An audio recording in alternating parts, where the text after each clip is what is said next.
नमस्कार मु स्वप्नांजलि मिश्र आपण मानक मो मनर दुई पद कहवाई इच्छा करुच्ची।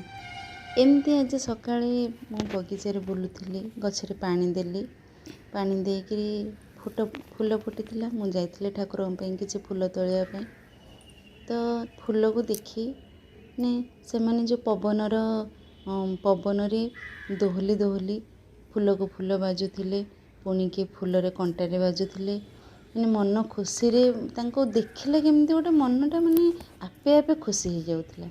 तो से मुहूर्तटा को देखी मो मन रे किछि आसिला तो मु किछि लिखिछि। आपण मानक केमती कौन लगुच सेटा आपण माने मते कमेंट करके जणाइबे।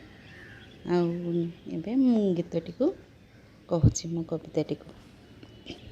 मु फूल क्षणिक पाई मो थाए जीवने सेथिपाई मन विरस नाही सेही क्षणिकरे बांटी दिए खुशी पुणी काहा देह मन महकाए केबे चरण रे नुआए मथा केबे हृदयर शोभा बढ़ाए प्रेमर प्रथम उपहार मु सुखे दुखे सदा साथी रे थाए डालरू हुए मु अलगा सिना डालरू हुए मु अलगा सिना केबे भी करेनी मन को मुणा मो शोभा बढ़ाई मो नारी गभारे सौभाग्यवतीर करे प्रार्थना कंटारे रहिबु जीवा शिखे कंटारे रहिमु जीवा शिखे धैर्य प्रेम शांति हसम मुखे निज दायित्व को निजे बुझिमु सदा हसी सारा दुनिया हसाए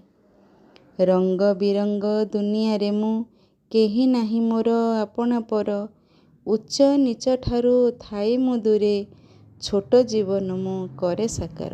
धन्यवाद नमस्कार। जदि आपण मानक मो कविताटी जदि भल लागिला तेबे लाइक शेयर कमेंट निश्चिंत करिवे। धन्यवाद।